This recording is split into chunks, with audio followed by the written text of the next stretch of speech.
Morning, everyone. It's Audrey, Stitchywitch 42. It's my birthday.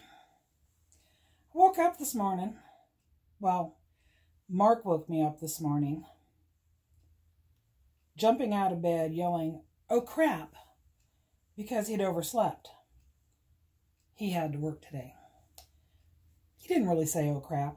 He said something else, but I won't say what he said because, yeah, words. So, he gets up, he scrambles, he comes downstairs. I try to sleep in, because it's my birthday.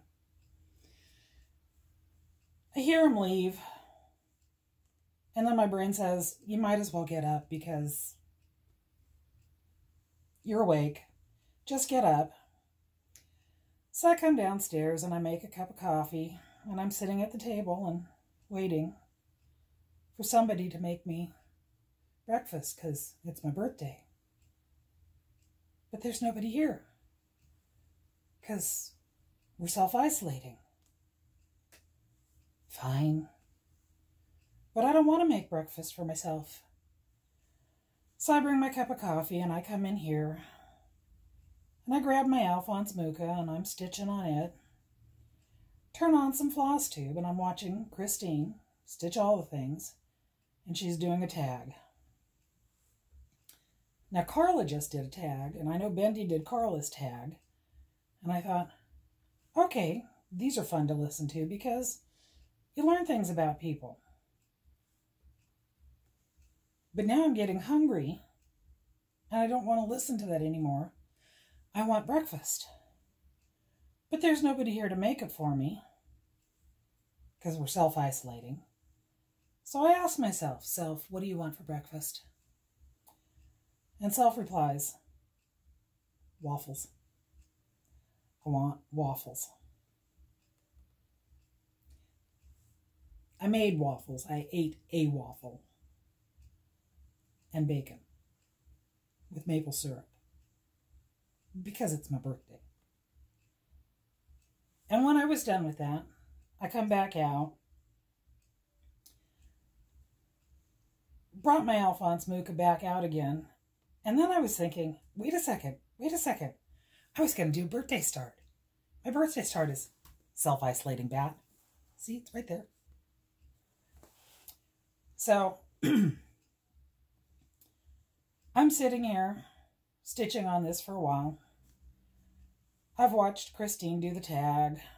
I've watched Anna, Quilt Roadie Anna, not Stitch Roadie Anna, talk about various things.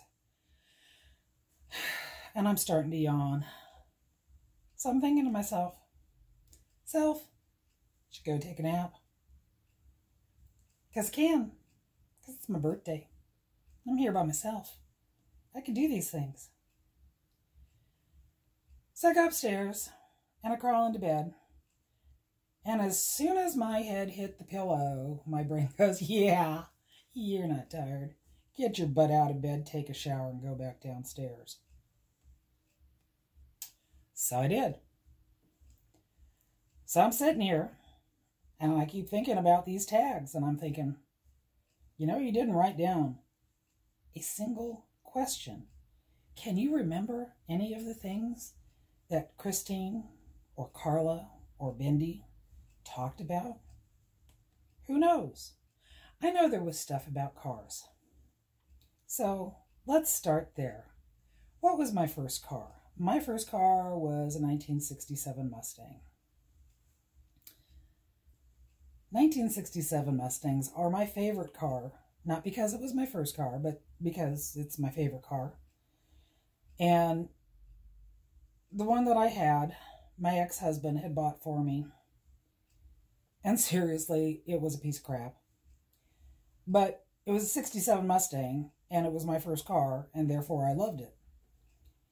And I came home from work one day, and he had taken my 67 Mustang to a friend of his who traded cars, worked on cars, swapped cars. He traded my 67 Mustang for a 1969 Maverick. I was not happy with him. The following week, we went over to this friend's house, and I'm trying not to growl at him because he now owns my '67 Mustang. So I asked him what he did with it. And he goes, "Oh, didn't your ex tell you?" I said, "Tell me what?" An hour after my ex had traded that '67 Mustang for a '69 Maverick, he had called one of the guys that works for him to come pick it up and take it down to the shop so that they could start working on it. And the guy drove it to the end of the street, and he heard this rumble, rumble, crash, thud. The supports under the engine broke, and the engine literally fell out of the Mustang.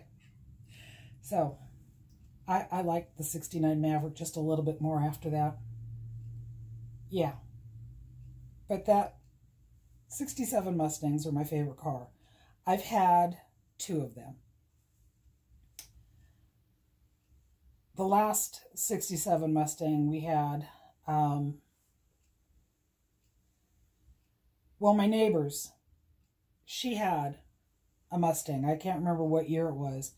And she was always kind of rubbing it in that they had the Mustang at their house. I needed a new car. Mark found somebody who was selling a '67 Mustang. We went and test drove it, and it was in much better shape than the first one I owned, but it still had a lot of body rot underneath it. But it was still a good car, and it was still drivable. So we bought that car, drove it home. This was before we had the front yard laid out the way it is now. I actually drove that Mustang and parked it right in front of the house, called my neighbors, and I said, "Hey, where's your Mustang? Because mine is in front of my house." So they came over and checked it out, picked on me for teasing them for having my Mustang. I drove that thing for several years until finally it was getting too difficult for me to drive. It was a stick shift, and if you've ever driven a 1967 Mustang stick shift, they're a beast. For a little car, they really are a beast, but I loved it. So the next car I had after that was stick shift, another stick shift. It was my red Saturn coupe, and I loved driving that thing. And that leads me to one of the questions in the tag, which I'm supposed to be following, but I'm not really following, and I really don't care because it's my birthday. And I'm going to talk about the red Saturn because one of the questions was, have you ever gotten a ticket? Yes. I got 3 of them in that red Saturn. So, the first ticket that I got in the red Saturn, that car was so easy to drive. It really was easy to drive. And Mark had bought for me a little Sansa disc player, and I had filled it full of all the music that I love. And there is this one piece of music in particular that I really love. Classical Gas by Mason Williams from the 1969 Phonograph album.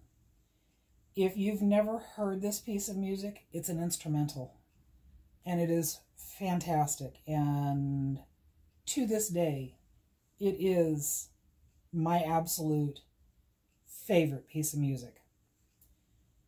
But anyway, I was in my red Saturn coupe, stick shift, and I was driving down the road, and I was listening to Classical Gas.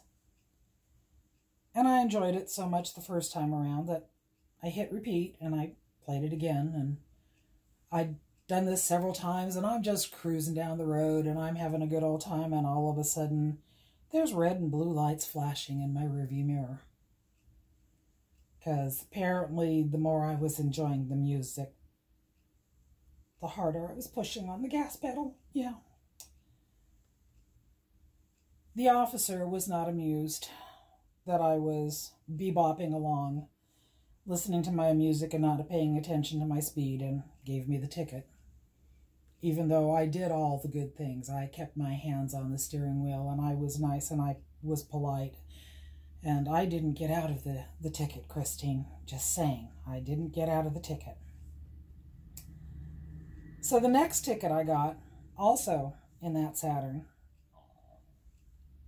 there is a highway that goes from Silverton to Oregon City. And on this highway, there is this one area of it that you really have to pay attention, because at one point it's 55, and then it drops to 45, and then it goes to 55, and then it drops to 35, and then it goes back up to 55, and then it goes to 45, then it drops to 40. And yeah, I missed that last drop, and the cop got me. He didn't laugh out loud, but there was a definite smirk on his face, because you know he was sitting there waiting for people like me to miss that last speed reduction. And the last ticket that I got in my little red Saturn sports coupe, I was driving to work in the morning. And I drive through Canby to Lake Oswego. And in Canby, 55 coming into Canby, drops down to 45, drops down to 35, all the way through Canby. You get to the other edge of Canby, it goes up to 45, until you're at the top of the hill when it goes back up to 55. Well, it's 4 o'clock in the morning. Apparently, doing 67 in a 45 at 4 o'clock in the morning is not appreciated by the local constabulary. That was my spendy ticket. That was when I had to learn how to use cruise control in my red Saturn sports coupe stick shift car. Yeah. But that was the last car that I had before I have my current car, and the only reason we got rid of it is because my body has fallen apart on me. Oh, I forgot to tell you. So I recorded a video yesterday, and I said that I was recording on the last day of my 61st year, and that today I would be 62. And then I woke up this morning, and I looked at my day runner, and actually I'm 61 today. But don't tell Mark that I forgot how old I was, because he'll count it as points against me. I don't know what the points are for, but I know that I don't need to get points. Yeah. So, no, that's not where that goes. Anyway, so, first car, 67 Mustang. Yes, I drive stick shift. Obviously, I've been talking about them. Yes, I've gotten tickets. What else was there in the tag? Let me see. What did you talk about? What did they talk about? Come on. Carla. Sheets. Do you sleep with sheets on your bed? Yes, I sleep with sheets on my bed. Christine said her question about the sheets was, are they tucked in or are they not tucked in? Mine are not tucked in. I had to have surgery on my foot several years ago, and I had to wear this funky boot on my foot for several weeks that was just a royal pain in the tuchus to walk in. But my doctor had told me that I couldn't have the sheets tight around my foot because I couldn't have any pressure on my foot, or it wouldn't heal properly. So he suggested making a tent around my foot And seriously, who has time to make a tent around your foot in your bed when you're tired, okay? I just untucked all the sheets, and ever since then, I have made my bed without my sheets tucked in. But on my bed, I make the bed with a sheet and a comforter. Now, during the day, I am generally cold a lot. And I wear sweaters a lot because I'm cold. But there's something about my body that the minute I go to bed, I am a blast furnace. So I make my bed with a sheet and a comforter. And the majority of the time, I will lay there and start boiling in just seconds. So I will take that sheet and I will wad it up in the middle of the bed so that when Mark comes to bed and he tries to crawl in, all the sheets are crumpled up on his side of the bed, and he basically has to remake his side of the bed before he can go to bed. I don't understand why, but he doesn't appreciate having to do that. But then, the comforter is enough to keep me warm, but not too warm, until I get too warm, and then I have to stick my foot out, but not off the side of the bed because I'm right there with you, Christine. You don't have your feet dangling off the edge of the bed, and mine isn't Stephen King. Mine is The Haunting of Hill House.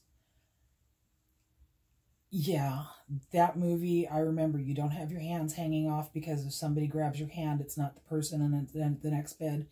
It's the boogeyman that's under the bed holding your hand. So yeah, no. Feet, hands, don't hang off the bed. You put them outside the comforter and put it back up on the bed for, maybe 5 seconds until you're cooled down enough, and then you can pull your leg back in under the comforter. You're watching this. Don't be looking cross-eyed at me like that. You're watching this. Damn it, I did that again. I'm blaming you. Whatever. Excuse me, I'm going to pause. I have to lick my floss. I don't want to lick floss on screen.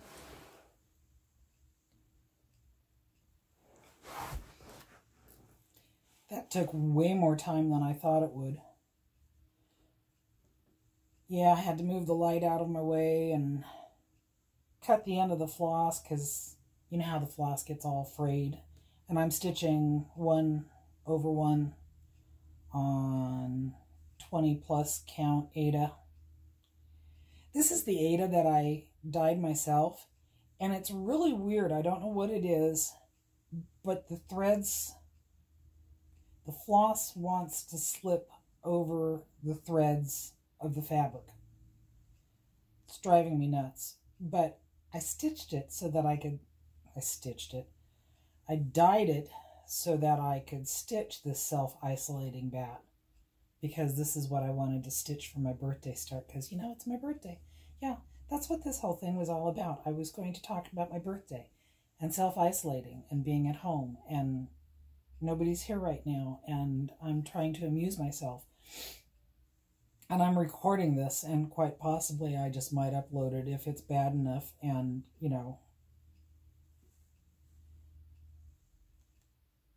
we'll see if you see it, whatever. So, what were we talking about? We talked about cars on the tag. We talked about tickets on the tag. We talked about sheets, sleeping with your hands out. No, just no, can't do that because, yeah, the boogeyman can get you.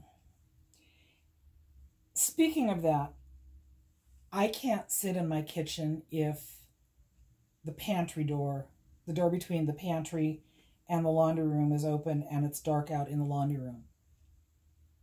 That door has to be closed. I've lived in this house for 32 years, and while I know that occasionally it does weird and strange things, and I know that there is nothing out there, yeah, the door has to be closed because I can't sit there and face it because what if I looked up and something was looking back? I know there isn't. I know there isn't. So, quite honestly, I don't remember what else was on any of those tags. I don't know what other questions I can answer. I'm just babbling now because I can babble.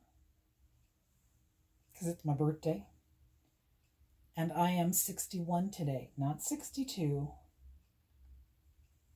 Although I was kind of disappointed that I wasn't 62 because that would have meant I was a whole year closer to retiring, but now I'm not. I'm never going to get to retire. It's just not going to happen. That store's going to kill me. I know it will. Anyway, I'm going to sit here and stitch on my self-isolating back because I am self-isolating on my 61st birthday. And whether or not anybody besides me ever sees this video, only time will tell. So, I'll talk to you later. So long.